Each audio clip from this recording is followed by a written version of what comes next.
পল্লবরা হচ্ছে হাল। দানিশ, দানিশ, হ্যাঁ দানিশ আছো, দানিশ, হ্যাঁ দানিশের কাজ হবে 4 জন লাগবে আমার, 4 জন ভলেন্টিয়ার লাগবে, ঠিক আছে। দানিশ হচ্ছে ফাংশনের নাম হবে, ঠিক আছে। দানিশ ফাংশনকে আমরা ডাকবো, এই ডেফ আছে ওপরে, সামনে ডেফ আছে। আচ্ছা, তারপরে এখানে আমরা সাম ভেরিয়েবলের ভেতরে করব হচ্ছে সাম করব,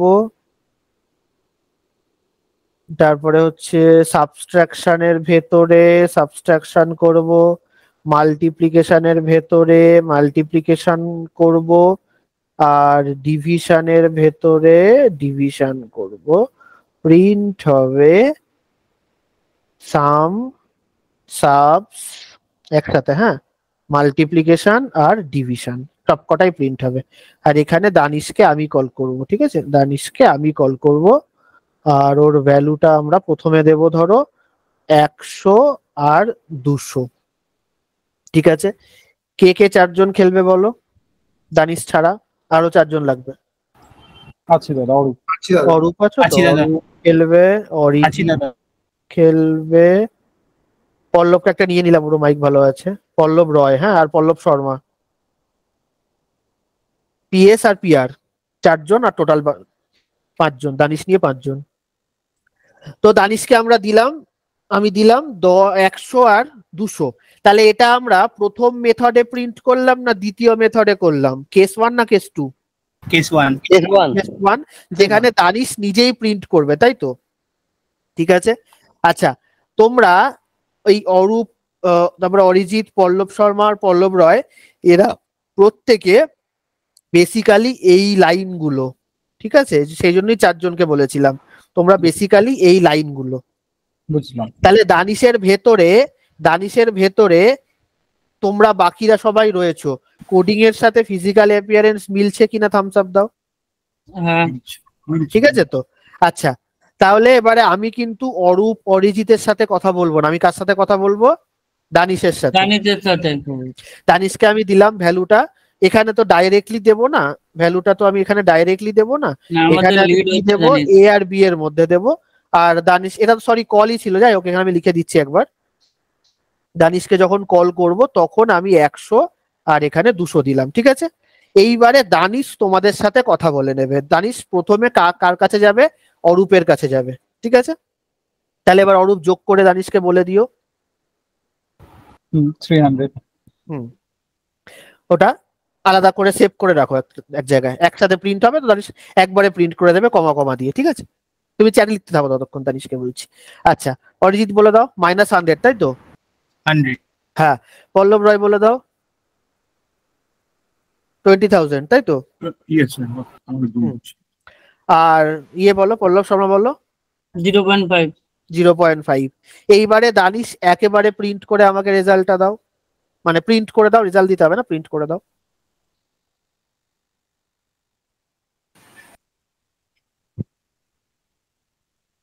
দানিশ কোথায় গেল? দিচ্ছে, হ্যাঁ ওই তো প্রথমে হবে দাঁড়া চ্যাটে লিখে দাও, চ্যাটে লিখে দাও, চ্যাটে লিখে দাও। আমি এখানে একটা মার্ক করে দিলাম, চ্যাটে লেখো 300, -100, কমা তো হয় না, প্রিন্ট করলে স্পেস হবে, আপাতত তুমি এটাই দাও, কমাই দাও, ভ্যালুগুলোকে কমা কমা দিয়ে লিখে দাও।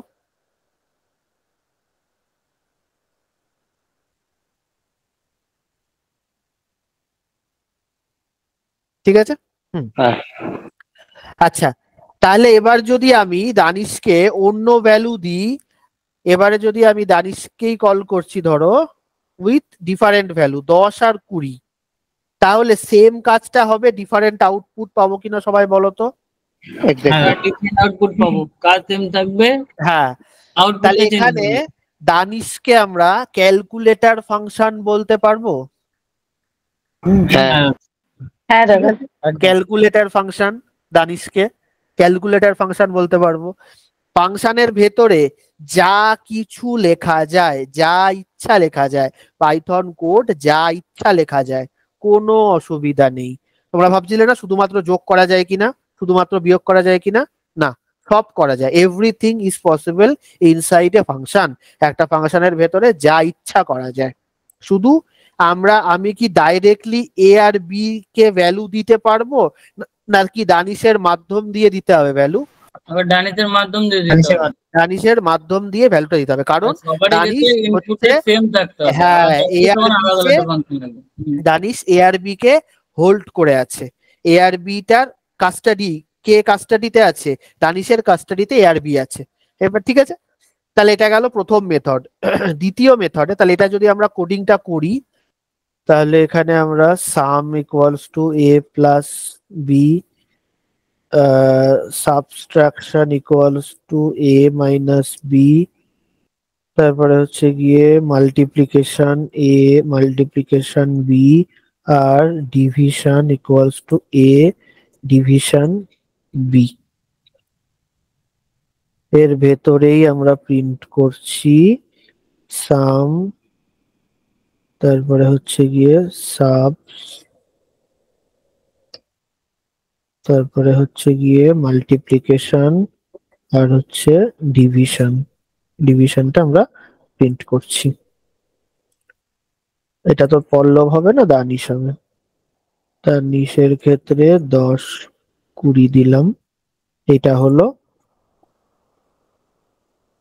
তাহলে আমরা যে এক্সারসাইজটা করেছিলাম মিলছে? দানিশ তুমি যেটা দিয়েছিলে মিলছে কিনা দেখো তো। হ্যাঁ দাদা। ঠিক আছে তো, আচ্ছা এইবারে দেখো আমি তোমাকে এখানে 30 দিলাম, এরার দিচ্ছে।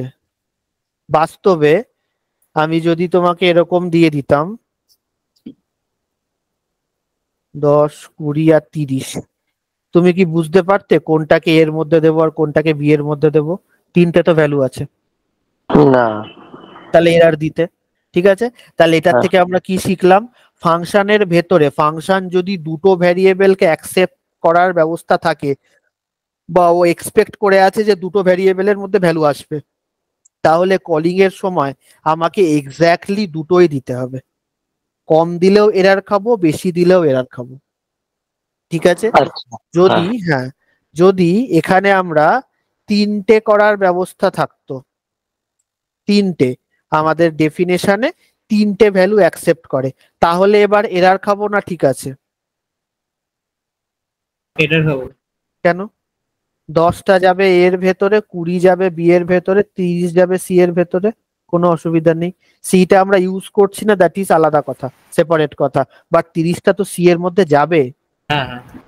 ঠিক আছে তো, তাহলে এখানে যদি আমরা দুটো আর্গুমেন্ট, এগুলোকে আর্গুমেন্ট বলে, হ্যাঁ আর্গুমেন্টস, যদি এখানে আমরা দুটো আর্গুমেন্ট এক্সপেক্ট করে থাকি একটা যে কোনো ফাংশন, কলিং এর সময় কটা দিতে হবে ভ্যালু?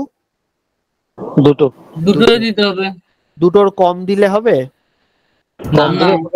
দুটোর বেশি দিলে হবে না, তাই তো? কম দিলেও হবে না, বেশি দিলেও হবে না, এক্স্যাক্টলি আমাকে ওই কটাই দিতে হবে যে কটা ফাংশন অ্যাকসেপ্ট করতে রাজি আছে। ঠিক আছে, আচ্ছা এবারে দেখো একটু ছোট করি বিষয়টাকে। যদি এবারে সেকেন্ড মেথডে আমরা যাই, তাহলে দানিশ তুমি আমাকে রিটার্ন করার কথা তো ভ্যালুগুলো? হ্যাঁ দাদা। আপাতত একটা করাই, তারপর দুটো করে দেখাচ্ছি। যদি এখানে তুমি রিটার্ন করো, আর যদি দানিশকে আমি ডাকি, 10 আর 20 দিয়ে, তাহলে সাম কত হবে দানিশ? 30। 30টা তুমি আমাকে যে রিটার্ন করবে, 30টা যে আমাকে রিটার্ন করবে, এই জায়গাটায় রিটার্ন করবে তো এক্স্যাক্টলি? হ্যাঁ হ্যাঁ দাদা। আচ্ছা, তাহলে আমাকে ধরার জন্য কি লাগবে? একটা ভ্যারিয়েবল। আমি রেজাল্ট ভ্যারিয়েবল নিচ্ছি, রেজাল্ট ভ্যারিয়েবলের ভেতরে প্রিন্ট রেজাল্ট। তাহলে এবারে যদি আমি কল করি মিসিং ওয়ান পজিশনাল আর্গুমেন্ট, আমরা এখানে সিটা তো দিলে হবে না, এ আর বি দিতে হবে। হ্যাঁ এ আর বি দিতে হবে 30। এটা সেকেন্ড মেথডে হলো কিনা সবাই বলো তো আমাকে। যেখানে দানিশ নিজে প্রিন্ট করলো না, আমাকে প্রিন্ট করতে দিল, আর আউটপুটটা আসলো। এইবারে দেখো যদি এরকম লিখি আমরা তাহলে এটা কেমন হলো? এটা দুটোই হয়ে গেল, একবার সে প্রিন্ট কেস করলো আবার ওয়ান তোমাকে হলো দিল। কেস টু ও হলো। হ্যাঁ, দানিশ এটা 4 নম্বর লাইনে নিজে প্রিন্ট করলো, 5 নম্বর লাইনে আমাকে ফেরত দিল, আমি প্রিন্ট করলাম, দুটোই হলো। এটাকে আমরা কেস 3 বলতে পারি। ঠিক আছে, দুটোই মিলে গেল। হ্যাঁ, হ্যাঁ, কেস 1 কেস 2 দুটোই আছে। তাহলে কেস 1 আর কেস 2 যোগফল, এটা case 1 plus case 2 equals to case 3। ঠিক আছে, আচ্ছা। তাহলে এবারে দেখো, একটা তো রিটার্ন করলো, যদি দানিশ দুটোই রিটার্ন করে, অ্যাডিশন আর সাবট্রাকশন দুটো রেজাল্টই রিটার্ন করে, তাহলে আমাকে কি করতে হবে, কি মনে হয়?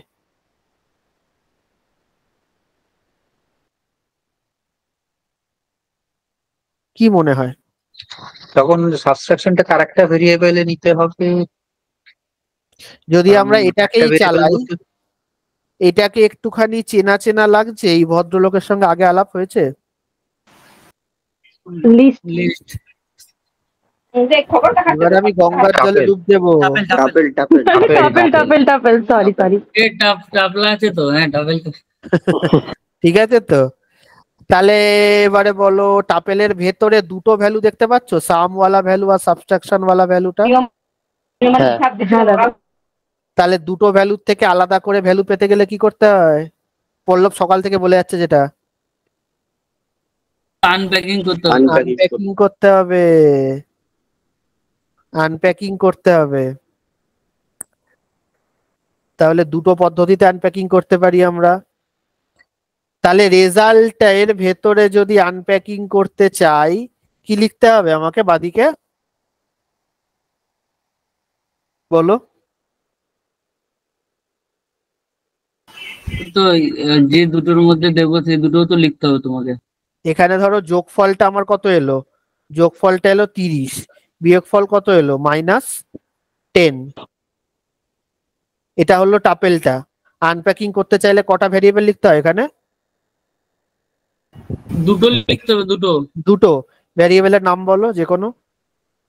সিডি, এমনি নরমাল সি আর ডি। সি কমা ডি লিখলে। C comma D. সি ডিটা যদি আমরা এখানে প্রিন্টে বসাই, তাহলে দেখো তো মিলছে কিনা যা বললে তার সাথে। এটা সি, এটা ডি, আলাদা হয়ে গেছে। আলাদা হয়ে গেছে। ঠিক আছে, তাহলে এটাকে তো আমরা ডাইরেক্টলিও করতে পারি, এটাকে আমরা ডাইরেক্টলিও করতে পারি। ডাইরেক্টলি করার মানেটা কি, যখন আমাকে দুটো দিচ্ছে সেই দুটো আমরা ডাইরেক্টলিও এখানে নিতে পারি।